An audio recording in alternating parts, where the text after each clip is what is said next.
the messages that we're sending to our kids about what they just so easily believe, what words we place into their heart and what things they identify with by what we tell them.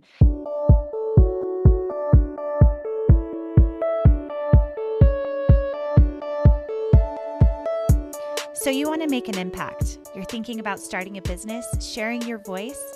How do women do it that handle motherhood, family, and still chase after those dreams? Well, listen each week as we dive into the stories of women who know. This is Call Me CEO. Hi, everyone. It is Call Me CEO. This is Camille Walker, and this is a solo episode. I'm starting to do new approach to the podcast here, and I am almost to 200 episodes.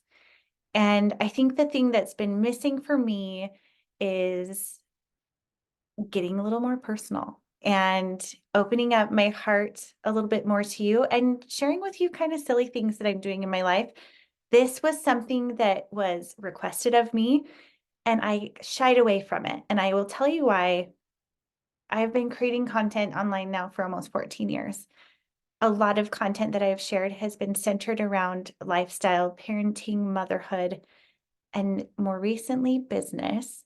But one thing that I really kind of spun my head around was 2020 and reevaluating what I was sharing, especially in regard to my children.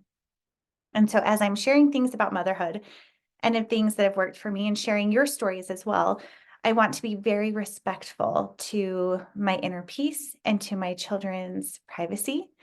And so I'm doing this with a lot of thought and also the idea of the best way to get really personal with other people is when you open up your own stories. So I'll be sharing a lot about what's working for me in regards to balancing home life balance, motherhood, things that I like. So it's going to be a little bit of just kind of a lifer update, like what am I doing and what am I trying? What am I up to? And this episode's going to be fun. Each week I'll share with you what's happening in the week and what I'm currently thinking about. And I'm going to start off this episode with castor oil.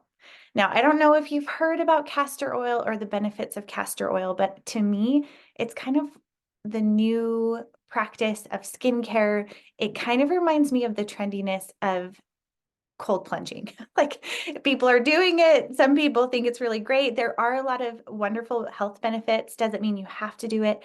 Absolutely not. But I have been using castor oil for about 3 months and I am loving it. I think that it's a really cost-effective, deeply nourishing product for your skin.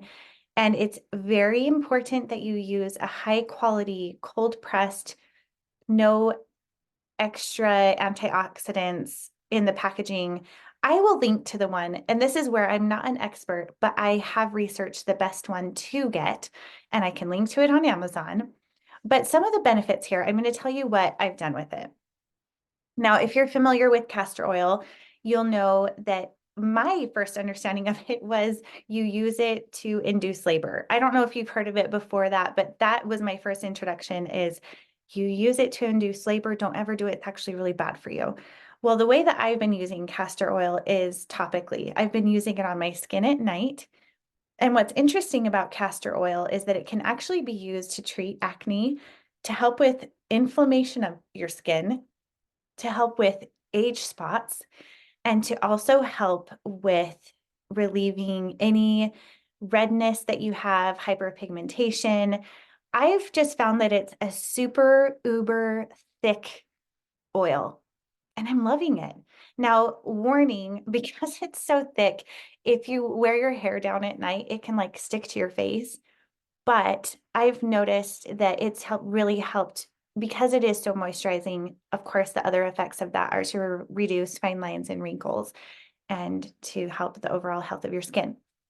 I have also used it for a hair mask, which can get a little messy. So because it is so thick and oily, obviously, it's a really good idea to have one of those sleep caps where you put it over your head and then it has like a silk bonnet with it. I can link to that as well. The first time my husband saw me in the silk bonnet, he's like, "What are you doing?"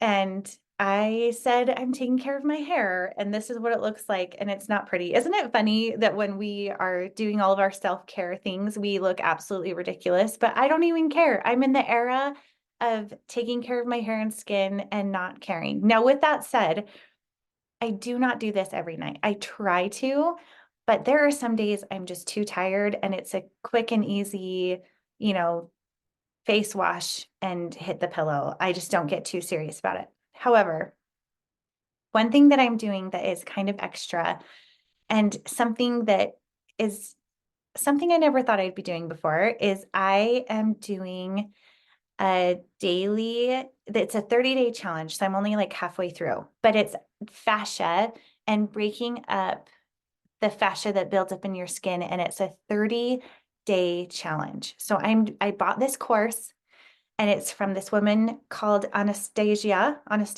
She's Russian, beautiful.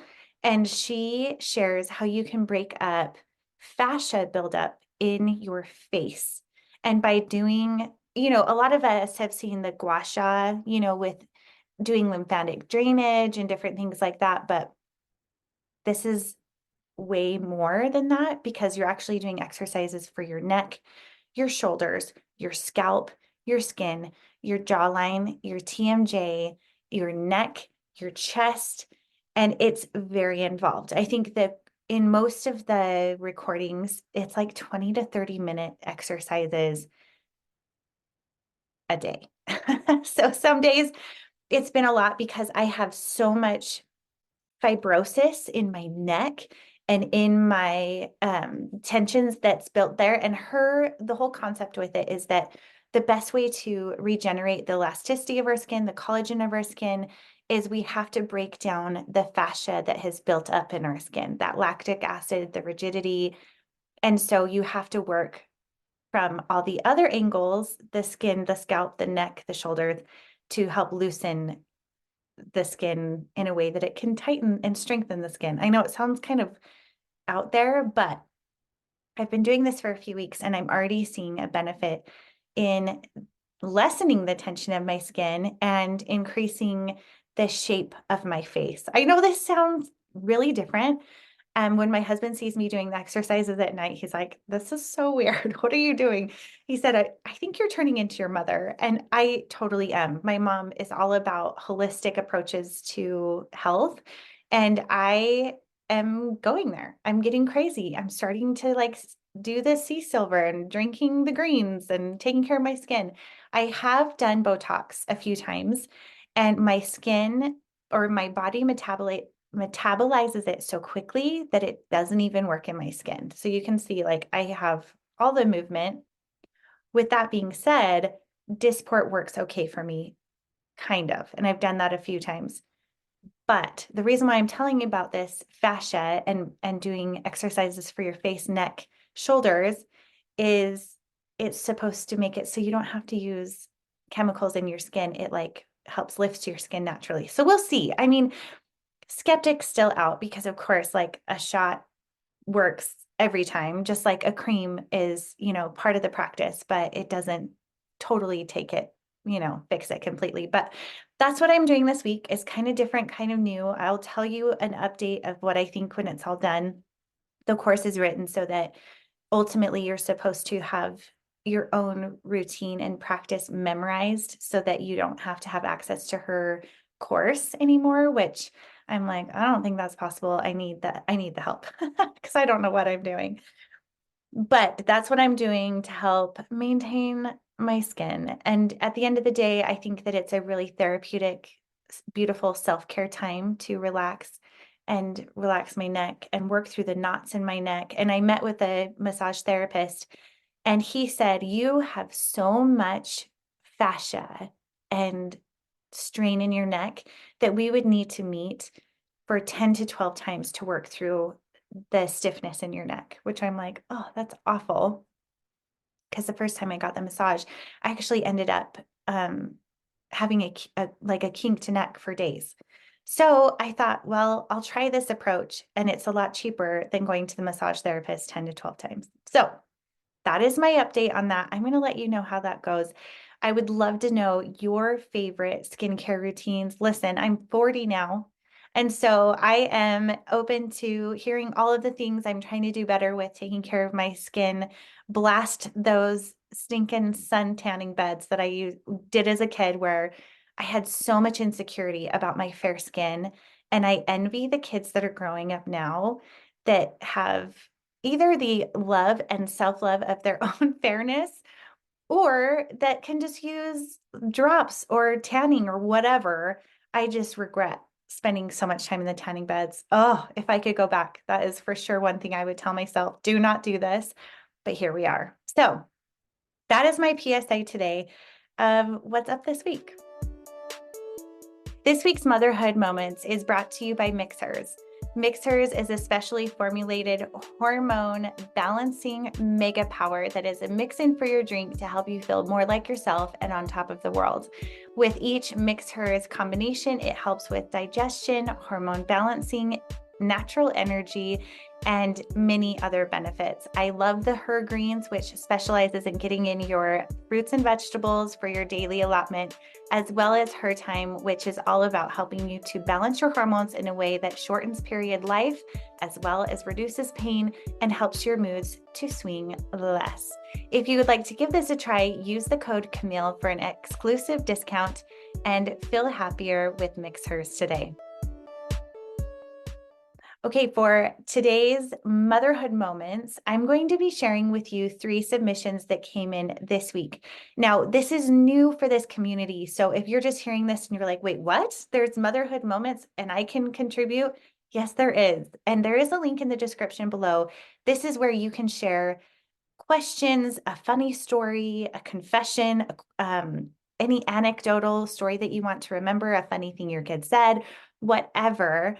But I love sharing the motherhood aspect too. So I will share a motherhood moment from my week, and then I would love for you to share a motherhood moment from your week. So my motherhood moment from this week was visiting the Nike store. And I can tell you, having 3 sons and a daughter, that we go through a lot of shoes around here, but thank goodness my boys will wear one pair of shoes until it's like ragged and falling apart. And it just so happens that a lot of retailers right now are having really big sales for spring. So spring right now, you get 25% off at Nike.com. You can do a lot of price matching. If you go to Dick's or Scheels, you can ask like if there's a style that you like that you don't find somewhere else. Anyway, so that's what we were doing. We're getting the cleats and the new soccer shoes and flag football and lacrosse. Like we're just in the middle of it. And I went in with my son and we were looking through the aisle and I had this flashback to when I would go shoe shopping with my mom and how it was always a special time for us because I didn't get to go shoe shopping a lot. I grew up in a family with educators, and typically we got new shoes at the beginning of the school year, and maybe if we were lucky, Christmas.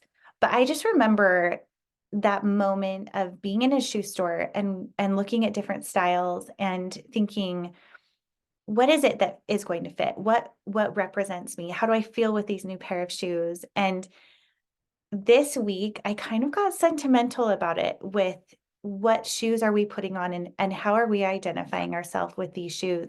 And I was watching my 7-year-old look at different styles and the way that he identified what would be the best for him. And it was so sweet because it took a long time for him to decide, and it can be kind of frustrating. But thank goodness for us, it was just my husband, myself, and my youngest. And so I let him take his time. We weren't in a big hurry, but I let him peruse the aisles, and he found a couple different pairs of shoes that he thought were really cool, but they weren't in his size. And finally, we found this pair of shoes that had a bit of green on them. And I looked at my husband and I was like, oh, we found these shoes. And he looked at the shoes and he said, well, those are lifestyle shoes. They're not sports shoes. So they're going to be kind of heavy. And immediately my son's face dropped. And he was like, oh, well, I don't want these. And I gave my husband the evil eye because I was like, you have no idea how long it took us to find shoes that fit him and were the right size and the style. Anyway, and then he said, but I looked at him and I said, that's not true. I said, look, even on the shoe, it says Nike Air. That means that they're light as air. You can run as fast as you can in these shoes. And he kind of brightened up a bit. And then my husband like clued into what was happening. And he's like, oh, and guess what? There's a little bit of green on them, which means you'll never have to worry about being pinched on St. Patrick's Day again. And the light on his face just like blew up into so much joy because, oh my gosh, he never has to be worried about being pinched again since we just celebrated St. Patrick's Day. And it was all the shenanigans for a 7-year-old of hiding it on his underwear and not wanting to be pinched. It was really hilarious. But with that being said, what are the words that you're feeding to your kids in the way that they see themselves, whether it's their behavior or are we correcting them? Are we cheerleading for them? Are we filling them up in a way that makes them feel like they're running on air, that they can be the speed of light? When I was at Disneyland just a couple weeks ago, I was wearing checkered shoes that I love. They're the black and white, just loafer, and now I'm trying like Converse shoes. And I saw this little boy. He was 3 or 4 years old and he had the same shoes on. And he saw me with my shoes and he came up to me and he said, oh my goodness, you have my fast shoes on. Are you so fast in your fast shoes? And I said, oh yeah, I am so fast in these fast shoes. And we took turns running back and forth together. And I talked with the mom and we were just joking about how sweet it is and how cute it is that kids can get such a boost out of the shoes that they wear or the stories that they're telling themselves. And she said, I've bought these shoes in 3 different sizes now because he loves them so much. So with that said, I want you to think about the shoes figuratively that you are putting on your kids in the way that you speak to them and the way that you're speaking to yourself. Are you speaking light and speed into your child, or are you telling them those shoes are going to be heavy? And just a thought. Okay, so that's my motherhood moment. Let's get into yours. Okay, so for this first one, this person says, my 2-year-old is screaming all the time. Help. Okay, so 2-year-old screaming, I feel you, Mama. I think that there were between ages 2 and 4 that each of my kids took a time when screaming was the way that they wanted to communicate, and it made it really challenging. One of the things that helped us a lot is we actually did, we had a jar where we got little fuzzy balls that we would reward our children for behavior that we wanted to see. So an example with a child who likes to scream, first, of course, we would try to communicate more effectively, whether that was with sign language, depending on their age, or getting on their level and really trying to communicate what it was. But focusing on when you use a good voice, you earn a fuzzy ball. And by the time you get 5 fuzzy balls or 15 or fill up a tiny little jar, then you get to do this activity or have a prize. And so it was always like we were leading towards that positive behavior that we wanted to see. And on Sundays is when we review how the week went of the positive behavior that we were trying to see from our child.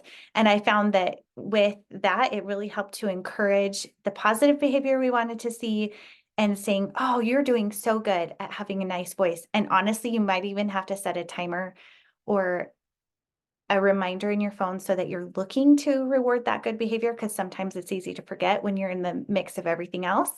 But I've noticed that that really helped our kids when we focused on the positive that we wanted to see. But heaven help you, I have been there. And one side note that helps keep my calm when I was in a scenario like that is I would sometimes have an AirPod just in one ear playing music that would kind of help me stay in perspective and keep happy so that I could not have too much auditory overwhelm from the child, but keeping a little bit of calm for myself. So I hope that either one of those help. Thank you for submitting it and good luck. I know that that is so challenging. Okay, the next one is I took my daughter to Disneyland for the first time. It was so magical. Oh, I'm so happy for you. As many of you know, I am like a Disney freak. And I say, if you can afford to go when your kids are tiny, honestly, it's not so much about their memory, it's about yours. And you will never forget when they let you dress them up as a tiny little princess or a little warrior or whatever Marvel character it is. And oh my gosh, I will never forget when we took my baby as we dressed him up as Woody, and he had this cute little felt hat and the whole outfit. And I just loved carrying that little Woody baby around everywhere. It was so cute and so fun. I'm so glad you had a good time. And, at the end of the day, when they're little and tiny, if you can hold on to those memories, it goes so fast. So I'm so happy for you. Okay, this is the last one for today. My mother-in-law is coming over. How do I deal? Okay, so from this question statement, I'm guessing it's not a good deal. I have been blessed with having a very low maintenance, awesome mother-in-law. So I sympathize with you. I can't necessarily empathize because she's great. Um, I also have never had an in-law stay over.